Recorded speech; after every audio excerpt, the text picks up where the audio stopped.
حضور صلی اللہ علیہ وسلم نے نا فجر کی نماز پڑھائی، فجر کی، اور حضور فجر کی نماز پڑھا کے فرمانے لگے بھئی کسی بندے نے روزہ رکھا ہوا ہے آج؟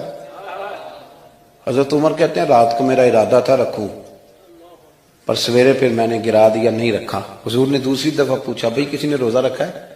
تو حضرت صدیق اکبر نے ہاتھ کھڑا کیا، عرض کی یا رسول اللہ میں نے رکھا ہوا ہے۔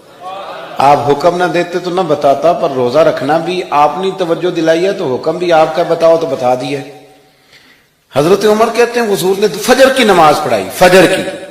دوسرا سوال پوچھا بھی کسی نے کسی بیمار کی تیمارداری کی ہے؟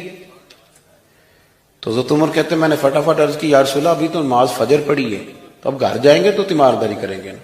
تو حضور نے فرمایا عمر تو ذرا ٹھہر جانا، جلدی نہ کر، ٹھہر نہ، ذرا رک تو صحیح۔ تو حضرت عمر فاروق رضی اللہ تعالیٰ عنہ فرماتے ہیں میں چپ کر گیا، حضور نے فرمایا بتاؤ بھی کسی نے تیمارداری کی ہے؟ تو صدیق اکبر نے ہاتھ کھڑا کیا، عرض کی یا رسول اللہ عبد الرحمن بن عوف رضی اللہ تعالیٰ عنہ 2-3 دن سے نماز پڑھنے نہیں آ رہے تھے، رات میں نے پتہ کرایا تو پتہ چلا بیمار ہیں، اور حضور مجھے یہ بھی پتہ ہے وہ میرا یار ہے، مجھے پتہ ہے رات کو جلدی سوچا پر تہجد میں ضرور اٹھتا ہے، تو حضور میں بھی ذرا فجر کے وقت جلدی اٹھا ہوں تو فجر میں آنے سے پہلے عبد الرحمن ابن عوف کی تیمارداری کر کے آیا ہوں۔ حضرت عمر کہتے ہیں میں نہ ہلکا ہلکا ڈھیلا پڑ گیا۔ حضور نے تیسرا سوال پوچھا، فرمایا کسی نے کسی مسکین کو کھانا کھلایا؟ کھانا کھلایا کسی مسکین کو؟ حضرت سیدنا عمر فاروق کہتے ہیں میں نے پھر عرض کی، میں نے کہا یا رسول اللہ ابھی تو فجر پڑی ہے، گھر جائیں گے کوئی چیز لیں گے تو کھانا کھلائیں گے۔ تو حضور پھر مسکرائے، فرمایا عمر تو ذرا ٹھہر نہیں جاتا، ذرا ٹھہر نہ، ذرا نظارہ تو کرنا، گویا یہ شان صدیق اکبر کا جلسہ ہو رہا، ذرا ٹھہرنا۔ حضور نے پھر پوچھا بھی کسی نے کسی مسکین کو کھانا کھلایا ہے؟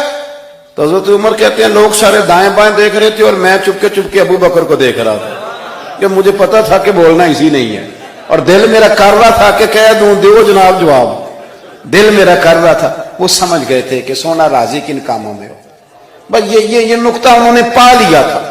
حضور نے فرمایا بتاؤ کسی مسکین کو روٹی کھلائی ہے؟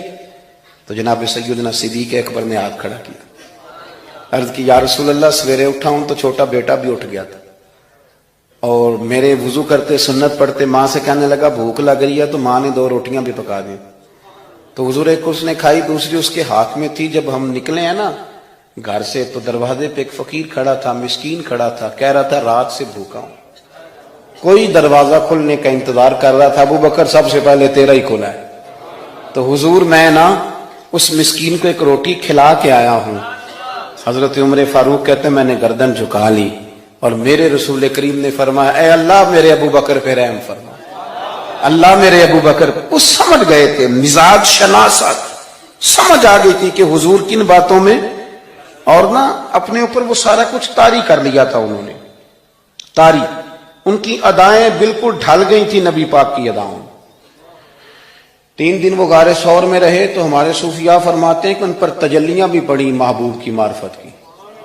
جب مدینے آئے نا نبی کریم کو لے کے، تو کچھ لوگوں نے حضور کی زیارت کی تھی، کچھ نے نہیں کی تھی، تو کچھ آتے تو نبی پاک کی دستبوسی کر کے بیٹھ جاتے، حضرت ابو بکر سے ہاتھ نہ ملاتے، اور کچھ صرف حضرت ابو بکر سے ہاتھ ملاتے اور حضور سے ہاتھ ہی نہ ملاتے۔ میری بات پہ توجہ ہے آپ حضرات کی؟ تو کچھ لوگوں کو نا شبہ ہونے لگا، وہ معاذ اللہ سمجھنے لگے کہ شاید یہی اللہ کے رسول ہے۔ حضرت صدیق اکبر، یہ کیوں شبہ ہوا؟ تو ہمارے محدثین فرماتے ہیں کہ ابو بکر صدیق بولتے بھی اس طرح تھے جو میرے نبی پاک کا طریقہ، بیٹھتے بھی اس طرح تھے جو رسول پاک کا طریقہ۔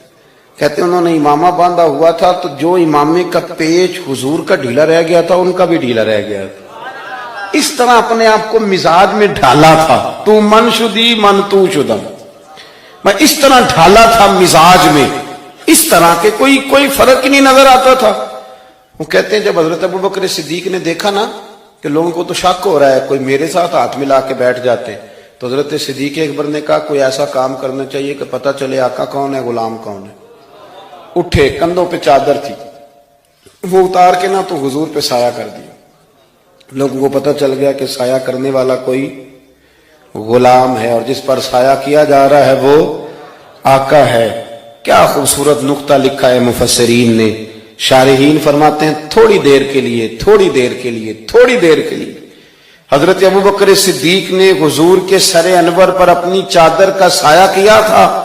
اللہ کے رسول نے احسان کا بدلہ یہ دیا، نیکی کا بدلہ یہ دیا کہ قیامت تک ان کی قبر پر اپنے گنبد کا سایہ فرما دیا، قیامت تک گنبد کا